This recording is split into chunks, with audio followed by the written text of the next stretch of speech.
Hello students मु गोपाल आपण स्वागत करुच्ची आपण यूट्यूब चैनल चाल पढ़िया तो पिला माने केमिति अछि बस आशा करछे समस्त बहुत ही भलो थिबो तो पिला माने फाइनली हमर एटा लास्ट क्लास रासायनिक प्रतिक्रिया और रासायनिक समीकरण को एंड करिबार एटा हमर लास्ट क्लास जेटा के 3 नंबर क्लास मु कहितली तीनटा क्लास करिक हमें क्लास माने समाप्त करिबा तो एटा हमें लास्ट क्लास रे हमें कोन पढ़िबा ना जारण विजारण विषय पढ़िबा आ जारण विजारण हम दैनंदिन जीवन रे कोन सब प्रभाव पकोजे ए विषय आज हमें जानिबा ठीक अछि पिला माने आउ हो पिला माने या पूर्वरु एही सब टॉपिक रे रासायनिक प्रतिक्रिया और रासायनिक समीकरण टॉपिक रे दुईटा क्लास ऑलरेडी सरी जाईची जदि पिला माने तमे एपर्यंत दुईटा क्लास को देखिनो तो निहाती भाबरे हमर डिस्क्रिप्शन बॉक्स रे जाओ किंबा मो चैनल को जाईकी तमे जाईकी सर्च करके तमे देखि परिबो तमे प्रोवाइड ହେଇଥିବ ତଳେ ତମେ ସେଠି ଦେଖିପାରିବ ଠିକ ଅଛି ଯଦି ବି ସେଠୁ ବି ଜାଣିପାରୁନ ଆମେ ମୁଁ ତମକୁ ଗୋଟେ ପ୍ରୋଭାଇଡ ଦେଇଦେବି ଗୋଟେ ନୂଆ ହ୍ୱାଟ୍ସଆପ ଗ୍ରୁପ ତମକୁ ଚ୍ୟାନେଲ କରାହେଇଛି ଗ୍ରୁପ ରେ ସେଠି କଣ ହଉଛି ନା ପ୍ରତ୍ୟେକ କ୍ଲାସ ର ପିଡିଏଫ ପ୍ରତ୍ୟେକ କ୍ଲାସ ର ନୋଟ୍ସ ପ୍ରତ୍ୟେକ କ୍ଲାସ ର ସର୍ଟ ନୋଟ ସବୁ କ୍ଲାସ ର ସର୍ଟ ନୋଟ୍ସ ପ୍ରୋଭାଇଡ ସବୁ କିଛି ପ୍ରୋଭାଇଡ କରାହଉଛି କାରଣ ଏଟା ଗୋଟେ ଉଦୟ ବ୍ୟାଚ୍ ଲଞ୍ଚ କରାହେଇଛି ଉଦୟ ବ୍ୟାଚ୍ ରେ ବିଲକୁଲ ଫ୍ରି ରେ ଦଶମ ଶ୍ରେଣୀର ମ୍ୟାଥ ଆଉ ସାଇନ୍ସ ବିଲକୁଲ ଫ୍ରି ରେ କୋର୍ସ ଟା କଣ୍ଟିନ୍ୟू କରାହଉଛି ପିଲାମାନେ ଯଦି ତମେ ଏପର୍ଯ୍ୟନ୍ତ ଜଏନ ହେଇନାও ତଳେ ଥିବା ଡିସ୍କ୍ରିପ୍ସନ ବକ୍ସ କୁ ଯାଅ से डिस्क्रिप्शन बॉक्स रे व्हाट्सएप ग्रुप रे जॉइन हो जाओ किंबा ऊपर दिया था नंबर रे मते मेसेज करो बिल्कुल फ्री रे हमें जॉइन करे देबो आ मु तुमको पर्सनल तमर एटा मो पर्सनल नंबर दोउची मु तुमको पर्सनल गाइड मध्ये करबी ठीक अछि चलो बेसी कथा हबानी बस चैनल रिक्वेस्ट करबी कि समस्त जो माने नुवा नुवा अछ चैनल को सब्सक्राइब कर दो ओके चलो आज हम पढ़िया जारण विजारण कोन ठीक अछि प्रथमे हम ଗୋଟେ परीक्षा विषय जानिबा कोन ना एक चिना माटी थालिया रे प्राय 1 ग्राम कपर गुण नबा तुमको नेकी कोन करिया गरम करिया एटा जेते चित्र दे दिया हिची पिला माने चित्र भलिया कर ठीक अछि ଗୋଟେ चिना माटिया नबो ता भितरे कोन नबो कपर गुंड नबो एठी देखो कपर गुंड दिया हिची कपर गुंड नेकी तळाड बर्नर लगेई कोन करिबो ना गरम करिया द्वारा कोन हबो ना कपर गुंड चारिपटे कपर ऑक्साइड रो कोला स्तरण पडिजिबो देखो एई चारिपट कोन कोन हबो ना कोला स्तरण कपर ऑक्साइड रो कोला स्तरण ता चारिपट पडिजिबो ठीक अछि ଏହି କଳା ପଦାର୍ଥଟି ସୃଷ୍ଟି ହେବାର କାରଣ ହଉଛି ନା ଅକ୍ସିଜେନର କପର ସହିତ ସଂଯୋଗ ଘଟି କପର ଅକ୍ସାଇଡ ଉତ୍ପନ୍ନ ହଉଛି ଯାହାଟାକୁ ଆମେ ରାସାୟନିକ ସଂକେତ ମାଧ୍ୟମରେ ଯଦି କହିବା ସେ କଣ ହବ କପରଟା ଅକ୍ସିଜେନ ସହିତ ରାସାୟନିକ ପ୍ରତିକ୍ରିୟା କରିକି କପର ଅକ୍ସାଇଡରେ ପରିଣତ ହେଲା ଯେତେବେଳେ ଆମେ ତାପ ଦଉଛେ ବିନା ତାପ ଦ୍ଵାରା ସିଏ ଯଦି ଆମେ ତାପ ଦବାନି ସିଏ ସେଟା ମନ ଇଚ୍ଛା କରିବନି ଠିକ ଅଛି ନା ଯେତେବେଳେ ଆମେ ତାପ ଦଉଛେ ତେବେ ସେ କପରଟା ଅକ୍ସିଜେନ ସହିତ ରାସାୟନିକ ପ୍ରତିକ୍ରିୟା କରିକି ତାପ ମାନେ କଣ ଅକ୍ସିଜେନ ପର ଅର୍ଥ କଣ ପିଲାମାନେ ଅକ୍ସିଜେନ ଦବା ନା ଅକ୍ସିଜେନ ନହେଲେ ସେ ଜଳିବ କି ଅକ୍ସିଜେନ ନ ହେଇଥିଲେ ଏଟା ଜଳିଥାନ୍ତା କି ଜଳି ନଥାନ୍ତା ତ ଆମେ କହିପାରିବା କପରଟା ଅକ୍ସିଜେନ ସହିତ ରାସାୟନିକ ପ୍ରତିକ୍ରିୟା କରିକି କପର ଅକ୍ସାଇଡର ମାନେ ପ୍ରତିକ୍ରିୟା କରୁଛି ତାପରେ ସେଇଭଳିଆ କଣ କରିବା ନା ଯଦି ହାଇଡ୍ରୋଜେନ ଗ୍ୟାସକୁ ଏହି ଉତ୍ତପ୍ତ ପଦାର୍ଥ ଉପରେ ପ୍ରଭାବିତ କରିବା ଯଦି ଏଇ ଯୋଉ ଉତ୍ତପ୍ତ ପଦାର୍ଥଟା ଜଳୁଛି ମାନେ ଗରମ ପଦାର୍ଥଟା ଏଇଠି ଅଛି କଣ ଅଛି ପିଲାମାନେ ନା ସେ ଗରମ ପଦାର୍ଥଟା ଏଇଠି ଅଛି ଯଦି ୟା ଉପରକୁ ଆମେ କଣ କରିବା ନା ହାଇଡ୍ରୋଜେନ ଗ୍ୟାସଟା ଦବା H2 ଗ୍ୟାସ ଟା ଦବା ୟା ଉପରେ ଯଦି ଆମେ ହାଇଡ୍ରୋଜେନ ଗ୍ୟାସ ଟା ପକେଇ ଦବା ସେ କଣ କରିବ ଦେଖିବା କହିଲୁ ଦେଖିବା ପ୍ରଭାବିତ କରାଯାଏ ଏବେ ବିପରୀତ ପ୍ରତିକ୍ରିୟା ବିପରୀତ ରାସାୟନିକ ପ୍ରତିକ୍ରିୟା ଘଟି କଳା ଆସ୍ତରଟି ବାଦାମୀ ରଙ୍ଗରେ ପରିଣତ ହେବ କଳା ଆସ୍ତରଣଟି କଣ ହେଇଯିବ ଏଇ ଯୋଉ କଳା ଏଇ ଉପରେ ଯୋଉ କଳା ସୃଷ୍ଟି ହଉଛି ତ କଳା ଆସ୍ତରଣଟା ସେ ବାଦାମୀ ରଙ୍ଗରେ ପୁଣି ତା ପୂର୍ବ ଅବସ୍ଥାକୁ ଫେରି ଆସିବ ଯୋଉଟାକୁ ଆମେ ରାସାୟନିକ ସଂକେତ ମାଧ୍ୟମରେ ଲେଖିବା କଣ କପର ଅକ୍ସାଇଡ ଟା ଯେତେବେଳେ କାହା ସହିତ ରାସାୟନିକ ପ୍ରତିକ୍ରିୟା କରିବ ନା ହାଇଡ୍ରୋଜେନ ସହିତ ରାସାୟନିକ ପ୍ରତିକ୍ରିୟା କରିବ ସେତେବେଳେ କଣ ସୃଷ୍ଟି ହେବ ନା କପର ଜଳ କପର ପ୍ଲସ H2O କପର ପ୍ଲସ H2O ଠିକ ଅଛି ସେଟା ସେ କହିଦେଇ ଦେଖ ନା ଯଦି ଏକ ପଦାର୍ଥ ରାସାୟନିକ ପ୍ରତିକ୍ରିୟା ସମୟରେ ଅକ୍ସିଜେନ ଲାଭ କରେ ଯଦି ଏକ ପଦାର୍ଥ ଟିକେ ବୁଝିବା ପାଇଁ ଚେଷ୍ଟା କର ମୁଁ ଟିକେ ଭଲସେ ବୁଝିବା ପାଇଁ ଚେଷ୍ଟା କରୁଛି ଟିକେ ବୁଝିବା ପାଇଁ ଚେଷ୍ଟା କର ଆଉ କିଛି ନାହିଁ ୟା ଭିତରେ ଏଇଟା ବହୁତ ଦେଖ ଲଙ୍ଗ କ୍ୱେଶ୍ଚନ ବି ପଢେ ପିଲାମାନେ ଲଙ୍ଗ କ୍ୱେଶ୍ଚନ ବି ପଢେ ଲଙ୍ଗ କ୍ୱେଶ୍ଚନ ମାନେ କଣ 2 ବାରିକା 3 ବାରିକା short long question long question ବି ପଢେ ଆଉ ଏମସିକ୍ୟୁ ତ ନାଇଁ ବହୁତ ଇମ୍ପୋର୍ଟାଣ୍ଟ ହେଲା ଭେରି ଭେରି 100% ଏମସିକ୍ୟୁ ପଡେ ଏଇଠୁ ଏଉଠୁ 100% ବୋର୍ଡ ଏକ୍ସାମ ରେ ଏମସିକ୍ୟୁ ପଡେ ଟିକେ ବୁଝିବାକୁ ଚେଷ୍ଟା କର ନା ଜାରଣ କାହାକୁ କୁହାଯାଏ ନା ବିଜାରଣ କାହାକୁ କୁହାଯାଏ ଟିକେ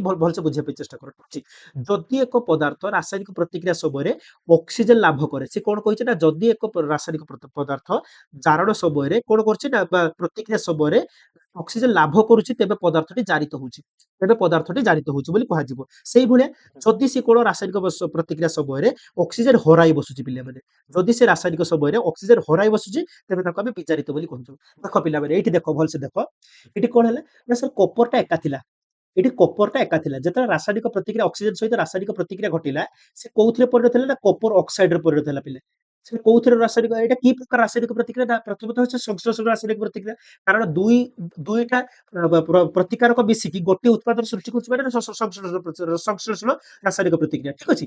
ଏବେ ଦେଖ କପରଟା ଅକ୍ସିଜେନ ସହିତ ରାସାୟନିକ ପ୍ରତିକ୍ରିୟା ଏକା ଥିଲା କପର ପାଖକୁ ଚାଲିଲା ଅକ୍ସିଜେନ ମାନେ ସେ ଅକ୍ସିଜେନ ଲାଭ କଲା ତେବେ ଏଇଠି ମୁଁ କଣ କହିପାରିବି ନା କପରଟା ଜାରଣ ହଉଛି ବୋଲି କହିପାରିବି। ଏଠି କଣ ହଉଛି ନା କପରଟା ଜାରିତ ହଉଛି ବା ଜାରଣ ହଉଛି ବୋଲି କହିପାରିବି ଠିକ ଅଛି। ଏଠି ସେଇପରି ଯିଏ ଅକ୍ସିଜେନ ହରାଇ ବସିବ ତାକୁ ବିଜାରିତ ବୋଲି କହିବା। ଯିଏ ଅକ୍ସିଜେନ ହରାଇ ବସିବ ଯିଏ ଯଦି ପଦାର୍ଥଟି ରାସାୟନିକ ପ୍ରତିକ୍ରିୟା ସମୟରେ ଅକ୍ସିଜେନ ହରାଇଥାଏ ତେବେ ଏହାକୁ ବିଜାରିତ ବୋଲି କୁହାଯିବ ଠିକ ଅଛି। ଏଠି ଦେଖ କପର ଅକ୍ସାଇଡ ଏକଲା ଥିଲା କପର ଅକ୍ସାଇଡ ଥିଲା କିନ୍ତୁ ଦେଖ ରାସାୟନିକ ପ୍ରତିକ୍ରିୟା ପରେ ଅକ୍ସିଜେନ ତା ପାଖରୁ ଛାଡିଗଲା ଅକ୍ସିଜେନ ତା ପାଖରୁ ଛାଡିକି ପଳେଇଲା କପର ଏକା ହେଇଗଲା ମାନେ ଅକ୍ସିଜେନ ଟା ହରାଇ ବସିଲା ମାନେ ତା ପାଖରୁ ଅକ୍ସିଜେନ ପଳେଇଲା। ଏବେ ମୁଁ କହିଦେଇ ପାରିବି ଏଠି କପର ବିଜାରିତ ହଉନି ଏଠି କପର ଅକ୍ସାଇଡ ବିଜାରିତ ହଉଛି ପିଲାମାନେ ବାର ବାର ମନେ ରଖିବ। ସବୁବେଳେ ଜାରଣ ବିଜାରଣ କୋଉ ପଟଟା ହୁଏ ନା ପ୍ରତିକାରକ ପଟଟା ହୁଏ ପ୍ରତିକାରକ ପଟଟା ହୁଏ ଠିକ ଅଛି। ତ ଏଠି ଆମେ କଣ କପରଟା ବିଜାରିତ ହଉନି ଏଠି କପର ଅକ୍ସାଇଡ ବିଜାରିତ ହଉଛି ବୋଲି କହିବା। ଆଶା କରୁଛି ପିଲାମାନେ ଭଲସେ ବୁଝିପାରୁଥିବ। ଏଇଟା ହଉଛି କଣ ଅକ୍ସିଜେନ ଉପରେ ହାଇଡ୍ରୋଜେନ ବି ଅଛି କଣ ପିଲାମାନେ ଟିକେ ଉଲଟେଇ ଦବା କଥାଟାକୁ ଆମେ ଟିକେ ଉଲଟେଇ ଦବା କଣ କହିଛି ଦେଖ ଯଦି ଏଇଠି ମୁଁ କହିଦଉଛି ଜାରଣ କାହାକୁ କହିବା ଯଦି ଅକ୍ସିଜେନ ଲାଭ କରିବ ଅକ୍ସିଜେନ ଲାଭ କରିବ କିମ୍ବା ହାଇଡ୍ରୋଜେନ ହରାଇବ ଯଦି ଅକ୍ସିଜେନ ଲାଭ କରିବ ଆଉ ହାଇଡ୍ରୋଜେନ ହରାଇ ବସିବ ତାକୁ ଆମେ କଣ କହିବା ନା ଜାରଣ ତାକୁ ଆମେ କଣ କହିବା ପିଲାମାନେ ନା ସାର୍ ଜାରଣ। ବିଜାରଣ କାହା କହିବା ତା ଉଲ୍ଟାଟା କଣ ଅକ୍ସିଜେନ ହରାଇବ ଅକ୍ସିଜେନ ହରାଇବ ଆଉ ହାଇଡ୍ରୋଜେନ ଗ୍ରହଣ କରିବ ବା ଲାଭ କରିବ ଲେଖିଦଉଛି ଲାଭ କରିଦବ ଠିକ ଅଛି। ଏଇଟାକୁ ଆମେ କଣ କହିବା ନା ବିଜାରଣ ଠିକ ଅଛି। ଏଇଟାକୁ ଆମେ ବିଜାରଣ କହିବା ଜାରଣ କହିବା ଅକ୍ସିଜେନ ଲାଭ କରୁଥିବ କିମ୍ବା ହାଇଡ୍ରୋଜେନ ହରଉଥିବ। ବିଜାରଣ କଣ କାହାକୁ କହିବା ନା ସାର୍ ବିଜାରଣ କହିବା ଆମେ କାହାକୁ ନା ଅକ୍ସିଜେନ ହରାଇବ କିମ୍ବା ହାଇଡ୍ରୋଜେନ ଲାଭ କରିବ ଠିକ ଅଛି। ଆଉ ଯଦି ଯୋଉ ରାସାୟନିକ ପ୍ରତିକ୍ରିୟାରେ ଏଇ କାର୍ଯ୍ୟଟା ଦୁଇଟା ହଉଥିବ ମାନେ ଏଇ ରାସାୟନିକ ପ୍ରତିକ୍ରିୟା ଦେଖ ପିଲାମାନେ ଏଠି ଦେଖ ହାଇଡ୍ରୋଜେନ ହାଇଡ୍ରୋଜେନଟା ଏଠି ଅକ୍ସିଜେନ ଗ୍ରହଣ କଲା ଏଠି ହାଇଡ୍ରୋଜେନ ଏକା ଥିଲା କିନ୍ତୁ ଏପଟକୁ ଯାଇକି କଣ ଅକ୍ସିଜେନ ଗ୍ରହଣ କଲା ମାନେ ଏଠି ଜାରଣ ଗଲା ଅକ୍ସିଜେନ ଲାଭ କରୁଛି ମାନେ କଣ ଜାରଣ ଠିକ ଅଛି। ଏପଟ ଦେଖ ଏପଟ କିନ୍ତୁ ଦେଖ କାର୍ବନ ଅକ୍ସାଇଡ ଟା କଣ ହେଲା ନା ଖାଲି ସରି କପର ଅକ୍ସାଇଡ ଟା କଣ ହେଲା ନା କପରରେ ପରିଣତ ହେଲା ମାନେ ଅକ୍ସିଜେନ ହରାଇ ବସିଲା ହରାଇଲା ମାନେ କଣ ବିଜାରଣ ଘଟିଲା। ଏଠି ଦେଖ ଜାରଣ ବି ଘଟୁଛି ବିଜାରଣ ବି ଘଟୁଛି। ଏଇ ଇକ୍ୱେସନ ଟା ଦେଖ ଉପରେ ଇକ୍ୱେସନ ଏଇଠି କେବଳ ଦେଖ ଏଠି କେବଳ କଣ ନା ଜାରଣ ହଉଥିଲା ଏଠି କେବଳ ବିଜାରଣ ହଉଥିଲା ଏଇଟା କଥା କହୁଛି ଫାର୍ଷ୍ଟ କଥାଟା କହୁଛି ଏଠି କେବଳ ଜାରଣ ହଉଥିଲା। ଏଇ ଯୋଉ ଇକ୍ୱେସନ ଟା ଅଛି ଏଠି ଦିଟା ହଉଛି ଜାରଣ ବି ହଉଛି ପିଲାମାନେ ବିଜାରଣ ବି ହଉଛି ତେବେ ଏଇ ରାସାୟନିକ ପ୍ରତିକ୍ରିୟାକୁ ଜାରଣ ବିଜାରଣ ପ୍ରତିକ୍ରିୟା ବୋଲି କହିବା। ଯଦି କେବଳ ଜାରଣ ହଉଛି ତାକୁ ଆମେ ଜାରଣ ପ୍ରତିକ୍ରିୟା ବୋଲି କହିବା ଯଦି କେବଳ ବିଜାରଣ ହଉଛି ତାକୁ ଆମେ ବିଜାରଣ ପ୍ରତିକ୍ରିୟା କହିବା ଯଦି ଦୁଇଟା ଯାକ ହଉଛି ପିଲାମାନେ ତାକୁ ଆମେ ଜାରଣ ବିଜାରଣ ପ୍ରତିକ୍ରିୟା ବୋଲି କହିବା। ଏଠି ଲେଖିଦେଇଛି ମୁଁ ଟିକେ ପଢି ଦଉଛି ଭଲସେ ଦେଖ କୌଣସି ରାସାୟନିକ ପ୍ରତିକ୍ରିୟା ସମୟରେ ଗୋଟିଏ ପ୍ରତିକାରକ ଜାରିତ ହେଲେ ଅନ୍ୟ ପ୍ରତିକାରଟି ବିଜାରିତ ହଉଛି ଏହି ପ୍ରକାର ରାସାୟନିକ ପ୍ରତିକ୍ରିୟାକୁ ଜାରଣ ବିଜାରଣ ପ୍ରତିକ୍ରିୟା ବୋଲି କହିବେ ବା ଜାରଣ ବିଜାରଣ ପ୍ରତିକ୍ରିୟା ରେଡକ୍ସ ରିଏକ୍ସନ ବୋଲି ଅକ୍ସିଡେସନ ରିଡକ୍ସନ ରିଏକ୍ସନ ବୋଲି ଆମେ କହିବା ବା ରେଡକ୍ସ ରିଏକ୍ସନ ବୋଲି କହିବା ବିଜାରଣ ଜାରଣ ପ୍ରତିକ୍ରିୟା ବୋଲି ଆମେ କହିପାରିବା। ଠିକ ଅଛି ପିଲାମାନେ ଏଇଗୁଡା କିଛି ଉଦାହରଣ ଦେଇଦେଇଛି ଏଗୁଡା କିଛି ଉଦାହରଣ ମୁଁ ତମକୁ ଗ୍ରୁପରେ ପ୍ରଭାବ ଦେଇଦେବି ଏଇ ଉଦାହରଣରୁ ତମେ ମତେ କହିବ ନା କୋଉଟା ଜାରଣ ହଉଛି କୋଉଟା ବିଜାରଣ ହଉଛି ଏଇଗୁଡା ଗୋଟେ ଗୋଟେ ଉଦାହରଣ ପିଲାମାନେ ଏଇ ଉଦାହରଣ ବି ତମେ ଟିକେ ନୋଟ କରିକି ଲେଖିଦେଇଥାଅ ଏବେରୁ ଏଇ ଉଦାହରଣ ଗୁଡା ବି ଟିକେ ନୋଟ କରିକି ଲେଖିଦେଇଥାଅ ଠିକ ଅଛି। ଏଠି ଦେଖ ଜିଙ୍କ ଅକ୍ସାଇଡ ଟା ଏଠି ଜିଙ୍କ ଏକା ହେଇଗଲା ତାହେଲେ ଏଠି କଣ ହେଲା ନା ଜିଙ୍କ ଅକ୍ସାଇଡ ଟା ବିଜାରଣ ହେଲା କିନ୍ତୁ କପରଟା ଏଠି ଦେଖ ଅକ୍ସିଜେନ ଲାଭ କଲା ତେବେ ଏଇଟା କପରଟାକୁ ମୁଁ ଜାରଣ ବୋଲି କହିଦେବି ହେଲା ମୁଁ କହୁନି ଏଗୁଡା କହିଦେଲି ସେକେଣ୍ଡ ଟା କହିବିନି ତମକୁ ମୁଁ ପଚାରିବି ଗ୍ରୁପରେ ପଚାରିବି ଠିକ ଅଛି। ଚାଲ ତାପରେ ଆସିଗଲା କଣ ପିଲାମାନେ ଆମେ ଏଇ ଯୋଉ ଦୈନନ୍ଦିନ ଜୀବନରେ ପୁରା ଜାରଣର ପ୍ରକ୍ରିୟାର କଣ ସବୁ ପ୍ରଭାବ ସବୁ ଆମ ଉପରେ ପଡୁଛି ସେ ବିଷୟରେ ଆମେ ଜାଣିବା। ପ୍ରଥମ ପ୍ରଭାବ କଣ ପିଲାମାନେ ନା ସାର୍ ସଂଖ୍ୟାରଣ ହଉଛି କଣ ପିଲାମାନେ ନା ସଂଖ୍ୟାରଣ ଇଂରାଜୀରେ ଆମେ ଯେତେବେଳେ ତମେ +2 ପଢିବ ସେତେବେଳେ ତମେ ପଢିବ କଣ ପରିଜନ ବିଷୟରେ ପଢିବ ପରିଜନ ଯେଟା ସେଇ ଏକା କଥା ସଂଖ୍ୟାରଣ ଠିକ ଅଛି।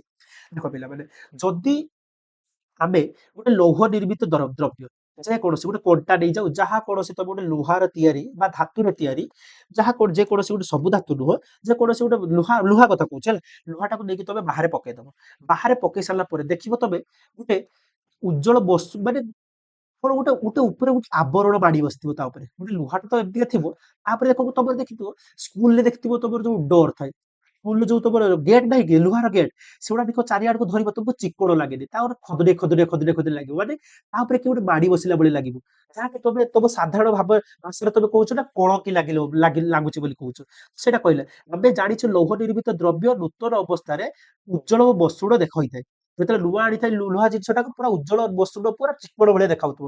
କିନ୍ତୁ ଏହା କିଛି ଦିନ ବ୍ୟବହାର ବାହାରେ ପଡି ରହିଲେ ତା ଉପରେ ଗୋଟେ ଲୌହ ବାଦାମୀ ରଙ୍ଗର ପ୍ରଲେପ ମାଡି ଯାଇଥାଏ। ତା ଉପରେ ଗୋଟେ ଲୌହ ବାଦାମୀ ରଙ୍ଗର ଗୋଟେ ପ୍ରଲେପ ମାଡି ଯାଇଥାଏ। ଏହା ପ୍ରକୃତରେ ସେଇ ପ୍ରକୃତିର ପ୍ରକ୍ରିୟାଟାକୁ ଆମେ କଣ ଲୁହାରେ କଳକି ଲାଗିବା ପ୍ରକୃତି ବୋଲି କହିଥାଉ। ଯେ ସେଇଟା ହଉଛି କଣ ସଂକ୍ଷାରଣ। କଣ ଗୋଟେ କୌଣସି ଧାତୁ ଉପରେ ତାର ଧାତୁର କ୍ରମକ୍ଷୟ ହଉଛି। ମାନେ ଦେଖ ଲୁହା ଉପରେ ଯେତେବେଳେ କଳକି ଲାଗେ ସେ ଦେଖ ବହୁତ ଦିନ ଲାଗି ଲାଗି ଲାଗି ଲାଗି ସେ ଲୁହାଟାକୁ ନଷ୍ଟ କରିଦେଇଥାଏ। ମାନେ ତାର ଆସ୍ତେ ଆସ୍ତେ ଆସ୍ତେ ଆସ୍ତେ କ୍ରମକ୍ଷୟ ହୋଇଥାଏ। ଆସ୍ତେ ଆସ୍ତେ ସେ ଲୁହାଟା ନଷ୍ଟ ନଷ୍ଟ ହେଇ ହେଇ ପୁରା ନଷ୍ଟ ହେଇଯାଏ। ସେହିପରି ପ୍ରତ୍ୟେକ ଧାତୁ ଏହିପରି କେତେକ ଧାତୁ ଅଛନ୍ତି ଯିଏକି କପର, ସିଲଭର ଇତ୍ୟାଦି ସମସ୍ତଙ୍କ ପାଖରେ କଣ ନା କଳକି ଲାଗିଥାଏ। ଯେପରି ଲୁହା ପାଖରେ ଆମେ ବାଦାମୀ ରଙ୍ଗର କଳକି ଲାଗିଥାଏ। ଲୁହା ପାଖରେ ବାଦାମୀ ରଙ୍ଗର କଳକି ଲାଗିଥାଏ। କପର ପାଖରେ ସବୁଜ ରଙ୍ଗର କଳକି ଲାଗିଥାଏ। ସିଲଭର ପାଖରେ କଳା ରଙ୍ଗର କଳକି ଲାଗିଥାଏ। ସେଇଟା ମୁଁ କହୁଛି ଏଇଟା ତାର ହେଡିଂ ମେନ୍ ହେଡିଂ କଣ ଯେତେବେଳେ ଏକ ଧାତୁ କୁ ଘେରି ରହିଥିବା ଉପାଦାନ ଯଥା ଜଳୀୟ ବାଷ୍ପ, ଅମ୍ଳ ଇତ୍ୟାଦି ସହିତ ରାସାୟନିକ ପ୍ରତିକ୍ରିୟା କରେ ସେତେବେଳେ ଧାତୁଟିର ଧୀର ଧୀର କ୍ରମକ୍ଷୟ ଘଟିଥାଏ। ଏହି ପ୍ରକ୍ରିୟାକୁ ଆମେ ସଂକ୍ଷାରଣ ବା କ୍ରମକ୍ଷୟ ପ୍ରକ୍ରିୟା ବୋଲି କହିଥାଉ। ଭଲସେ ଆଉ ଥରେ ମନେ ରଖ ଏଇଟା 3 ମାରିକିଆ ପଡିବାର ଚାନ୍ସ ବହୁତ ଅଛି।